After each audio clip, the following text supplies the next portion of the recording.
یہاں اتنے خاکے بن گئے اور تم کہتے ہو تہذیبوں کے ٹکراؤ. حضور تو آئے ہی تہذیبوں کے ٹکراؤ کے لیے ہیں. تہذیبیں نہیں، حضور آ گئے. ہم ان تہذیبوں پر تھوکتے بھی نہیں ہیں جن کو تم تہذیب کہتے ہو.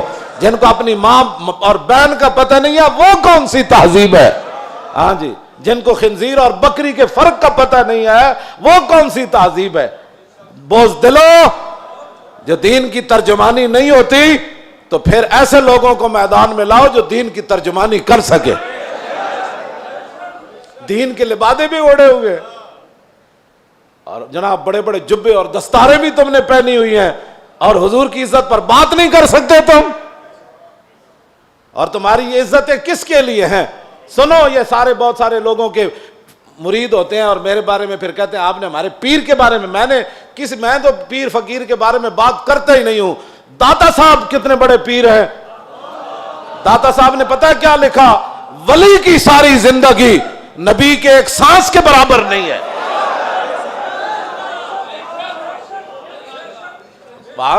صرف نبی کے امام الانبیاء کے تو خلق سے اولیاء. یہ داتا صاحب کشف المحجوب لکھی گل. ہن گل کرو تسی. جدوں حضور دی عزت دی گل آوے تے پھر کھڑا کوئی نہ ہوئے پھر وہ پیر ہے. تے پھر اپنی جاناں بچائے تے اپنے جناب ادارے بچائے تے اپنے خانقاہاں بچائے. رسول اللہ کی تو سانس کی بھی کروڑوں حصے کرو نا پھر بھی اس کی ساری زندگی اس کے برابر نہیں ہو سکتی. کروڑویں حصے کے بھی. یہ تو داتا صاحب نے صرف انبیاء کی بات لکھی ہے.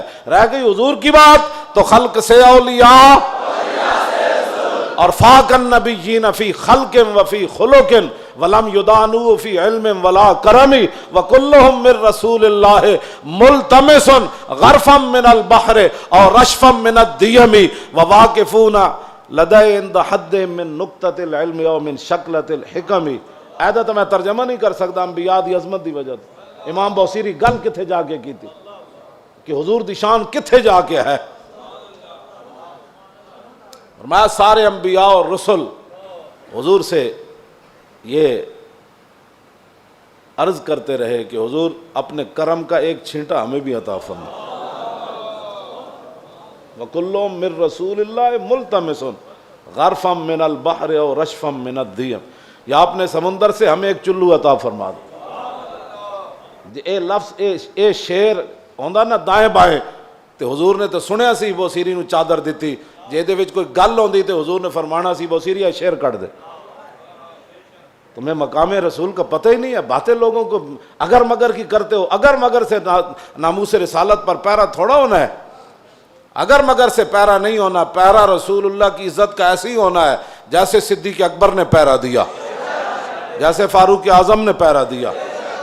باقی رہ گیا حضور کا جلال, تو وہ میں آپ کو پڑھ کے سنا دیتا ہوں کہ حضور کا جلال کیا تھا. مولا علی راوی ہیں اس کے. اب مولا علی کیا کہتے ہیں, غزوہ خندق کے موقع پر جب رسول اللہ پہرا دے رہے تھے ہمارے ساتھ کھڑے ہو کر, 25,000 کا لشکر خندق کے کنارے کھڑا ہے اور وہ یہ چاہتے ہیں کہ عمر بن عبد ود کی طرح ہم اپنے گھوڑے دوڑا کر خندق کو عبور کریں اور مدینہ پاک پر حملہ آور ہو جائیں, حضور پر حملہ آور. حضور خود پھر تلوار پکڑ کے کھڑے ہو گئے. اور جب رسول اللہ بھی کھڑے تھے وہاں تو سورج غروب ہو گیا. حضور کی ظہر کی نماز بھی قضا ہو گئی. جب عصر کی نماز قضا ہو گئی تو محبوب, یہ بھی حضور کی رحمت للعالمین بھی ہے, یہ بھی خلق عظیم ہے. تم نے کون سا خلق عظیم کی مثالیں دیتے ہو؟ مائی کوڑا پھینکتی تھی اور تم یہ باتیں لوگوں کو سکھاتے ہو فلاں کو معاف کر دیا. وہ حضور کا اپنا حق تھا معاف کیا. امتی کو حق نہیں بنتا کہ وہ حضور کی طرف سے خود منصف بن کے لوگوں کو معاف کرتا رہے. یہ قیامت کو فیصلے ہوں گے کہ رسول اللہ نے کس کو معاف کیا اور کس کو معاف نہیں فرمایا. ہم کون ہوتے ہیں حضور کے حق معاف کرنے والے؟ اب جب سورج غروب ہو گیا تو ذرا سنیں حضور کا دعائے جلال کیا تھی. یہ میں اس لیے سامنے پڑھ رہا ہوں تاکہ لوگوں کو پتہ چلے کہ بھائی جو ہم باتیں کرتے ہیں نا وہ غیرت والی باتیں لوگوں کو ہضم کیوں نہیں ہوتی. وہ چاہتے ہیں کہ فرانس حضور کے خاکے بھی بنائے اور ہم مذمت کر کے فارغ ہو جائیں, اور ان کے اندر اتنی غیرت ہو کہ ان کے صدر کے خلاف بات ہو تو وہ اپنا سفیر واپس بلا لے. عالم تسا کی حضور دا کلمہ پڑھیا او 55 ملک ہو یا 56 ملک ہو، ایدا ایک جواب دیو تسا رسول اللہ دا کی کلمہ پڑھیا؟ صرف انہیں اتنی گل کی تھی صدر دا دماغ خراب ہے، یہ صدر دا دماغ خراب ہے۔ اردگان اے گل کی تھی، انہوں نے غیرت آئی، انہوں نے اپنا سفیر بلا لیا تے رسول اللہ تے گھر دے بھی انہوں نے خاکے بنائے۔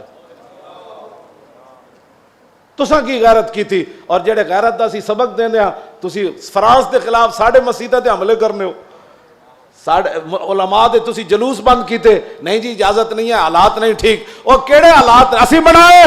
تساں بنائے حالات خراب، تساں یہود و نصارہ دی ایجنٹی کی تھی، تساں چوڑی بار بھیجی اور تساں چوڑی بار بھیجی، اور پھر تم نے اس پر فخر بھی کیا، تم نے اس پر فخر بھی کیا۔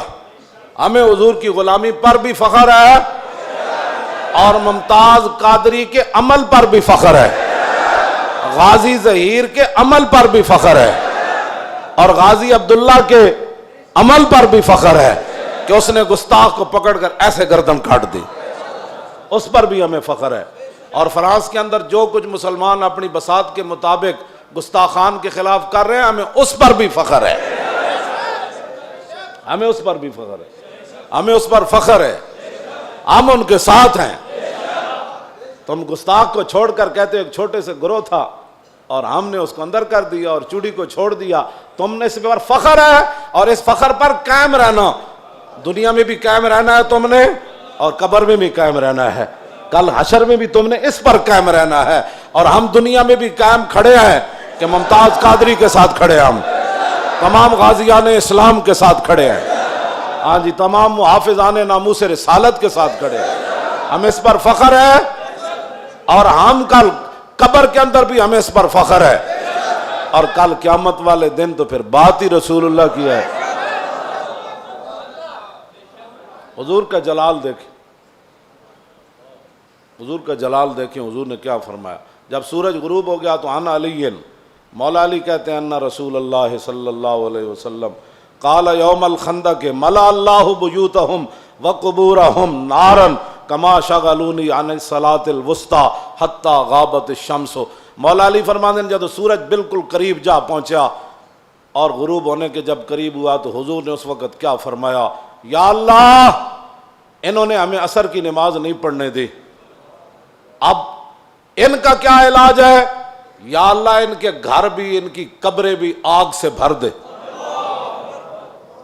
یہ بھی تو بتاؤ نا خلق عظیم، یہ بھی لوگوں کو بتاؤ۔ کہتے حضور نے یہ جملہ فرمایا ادھر سورج غروب ہو گئے، تو یہ بھی بتاؤ کہ رسول اللہ نے کیا بات فرمائی پھر اس موقع پر۔ یہ تم نے حدیثیں سنائی ہوتی نا تو کسی کافر کی جرت نہیں تھی کہ وہ حضور کے بارے میں بات کرتا۔